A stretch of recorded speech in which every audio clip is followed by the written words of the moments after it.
Well, happy Friday. Thank God it's Friday.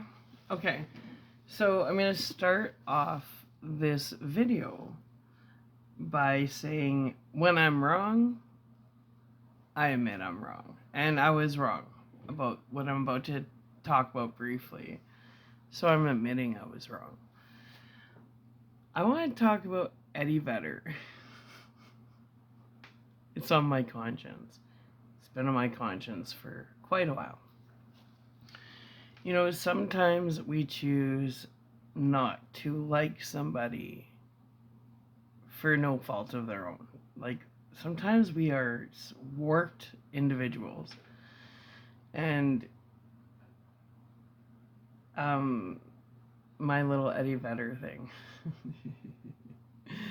Okay, and reasons why I have chosen to, in the past, like, just not give him the credit he deserves. Not that it affects him at all. He doesn't even know who the hell I am. But I'm going to put it out in the universe because I just owe it to him.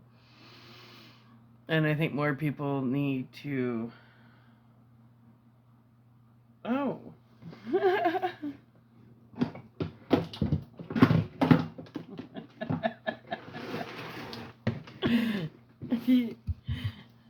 Let's try this again.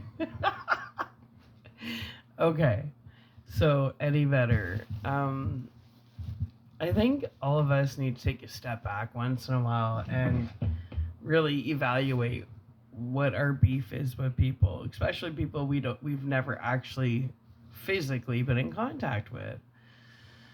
And why are we putting negativity out towards other people? And I mean, I'm human, so obviously I'm guilty of it too. But Eddie Vedder, okay, I owe him energetic apologies. That's why I'm just feel the need to do this. Okay, Eddie Vedder.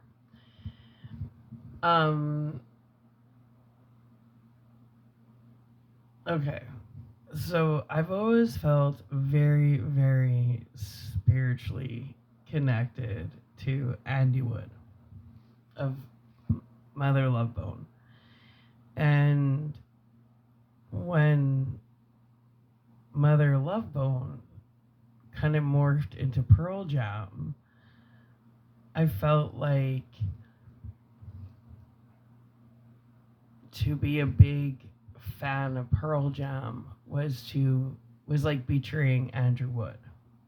If you want the truth, that's how I felt. And I'm not sure why. I just felt this, and to this day I feel this spiritual connection with Andrew Wood, and I can't explain it. I don't know. So there was a side of me that felt like if I supported Pearl Jam, I was disrespecting Andy as a fan. And I can't explain that, but that's no fault of Eddie Vedder's, right? Like, that was me, like, being a loyal fan of Andy Wood and having a tremendous amount of respect for someone that was so a creative genius at such a young age, and another one that was taken too soon, you know? So that was one reason why I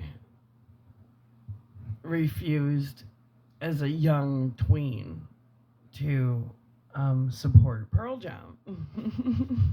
Even though it was hard not to, because I really love Eddie Vedder's voice. Like I said, I'm a very loyal person, like, fan of my music doctors. And Andy Wood was one of, like, the first ones. Like, not the first ones. I mean, I grew up to good music, but I was also, like, 10 when I first started listening to Andrew Wood.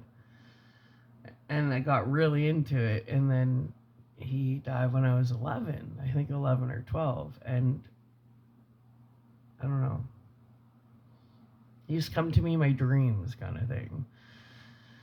So anyways, poor Eddie Vedder, got struck down in my little warped mind because I felt like, I don't know, he was replacing Andrew Wood, and I wasn't going to have it, right? And then, so that was strike one against Eddie Vedder. Not his fault. Strike two against Eddie Vedder was when I first met Jake's father. He reminded me a lot of Eddie Vedder. They had very similar hair, similar faces,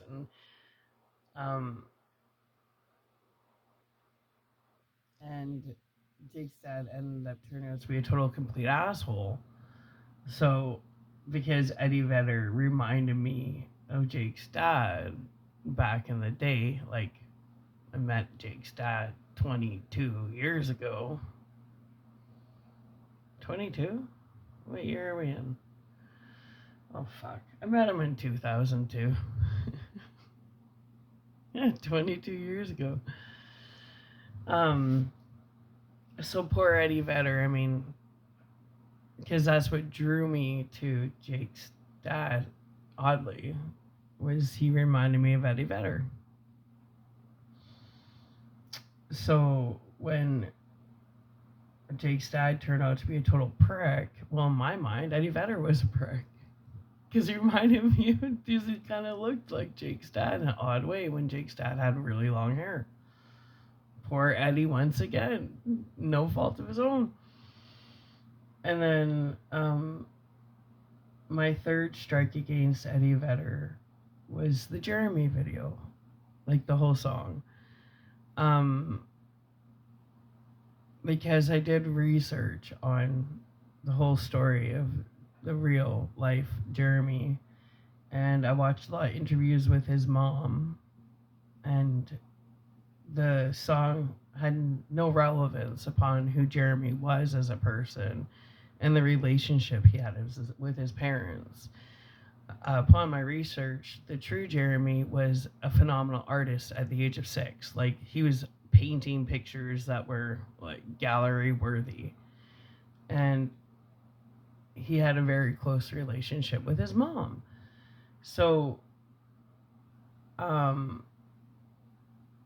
and I'm a single mom, and I put myself in her shoes, and I always thought, like, if that happened to my son and some punk musician decided to write a song about my son and the worst thing that ever happened in my life, and it's not true, I'd be pretty pissed off.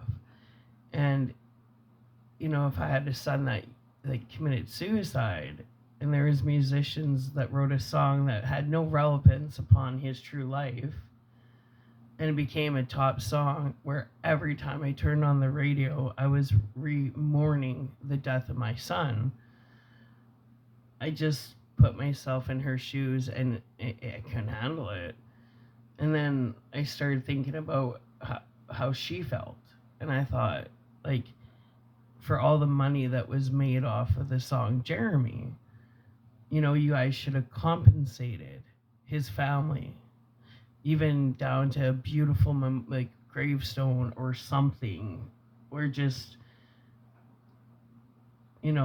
brought them along the journey, or even asked for permission,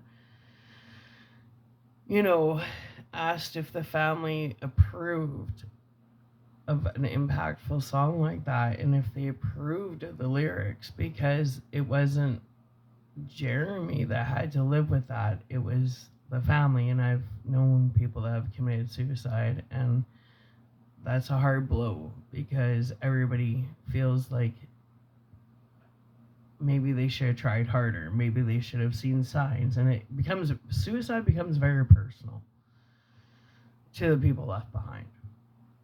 So those were my 3 strikes.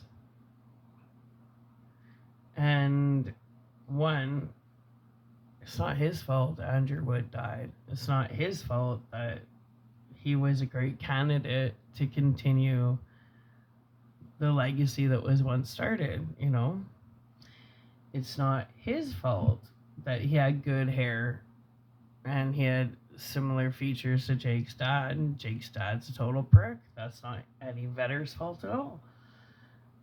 Um, and it's really not like his fault that when you think of how long ago the song came out, like everybody's creative, right? And we get inspired by different people in different ways.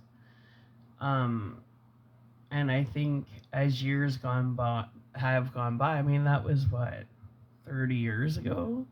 I'm sure nowadays he would have done things differently, like maybe talk to the family and you know, are you guys okay with this, or can we compensate you? You know, how can we compensate you for using your son's story as inspiration to help prevent teen suicide? Because that's what I think it was actually supposed to do, but do you know what I mean?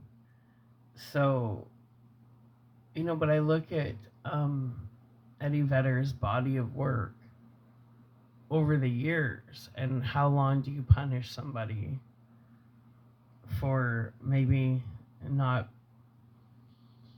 being more empathic because you're young and inexperienced in the industry, and just actually a really big go-getter, you know? Like, I see the silver lining now, but I didn't see it then because I was young and I have lost friends to suicide. So, you know, maybe you want to take out your frustration on any outlet you can. And Eddie Vedder seemed to be the outlet for the people I've known that have committed suicide. And every time, like, I've known a few people, and I always think of the song Jeremy, and then it goes back to Eddie, and then it's just not fair. So, now when I hear his music, I feel guilty for being so hard on him, because Vitalogy is probably one of my top 10 favorite albums of all time. So. And I was just listening to his music from Into the Wild, and I can't deny how talented he is. And so I thought, and then I went back to feeling guilty again for being so harsh on him on the inside of my temple. So I feel like if I make this video, then it will be a way of transmuting that guilt and that wrongful trespassing against him that he does not deserve, because he's extremely talented. And I just need to clear my conscience, because I want to be able to listen to his music and not feel guilty. Because, I mean, Vitalogy, I love that album. I used to listen to it from beginning to end almost every day when I lived in Vancouver. Because, you know, trying to get 10 minutes on Scotts Road anywhere, a 10-minute distance, it's like an hour wait in traffic. Well, it used to be when I lived there. But Vitalogy, that album I played all the time when I was stuck in traffic. Yeah. So now I feel better. I wanted to get that off my chest. But anyway, I don't have much battery left, so I gotta charge this baby up. As you guys have all known, I had little content pirates over the years just stealing my shit and uploading it. They stole my stuff, they blocked my channel, and they copied my stuff and uploaded it. And I was pissed off for a long time. But they're not me, so they can't present it. It was my homework. But what little did they know, I have 3 bags of all the content I did. I just kept throwing it together. And a lot of this stuff is from 3-4 years ago, from like my serious empowerment videos. And in the last month, I've been kind of inspired to redo them. They're not in order, but I think I've changed a lot. I've calmed down a lot. I've matured a lot since the last time I did these empowerment videos. So we're just going to redo them. Because what are you going to do? Steal my content twice? No. And because I've evolved, the way I teach my empowerment, I can guarantee you has evolved. And my perspective definitely has changed over the last 4 years. I was doing this at the beginning of COVID. Yeah. So I'm going to get some juice on the phone that I record on, and we're going to get into some empowerment. We're going to redo videos I did a few years back, but we're going to redo them, rebuild bigger and better, like Trump would say, right? Make Sarah better again. Make Sarah great again. What would that be? MSGA? MSGA. MSG. Okay, anyway, let's upload this. And then once I get enough juice in here, we're going to get back into empowerment. Why? Because I like it. I like to feel empowered. So let's just get back to being empowered, right? All right. Oh, love you. Bye.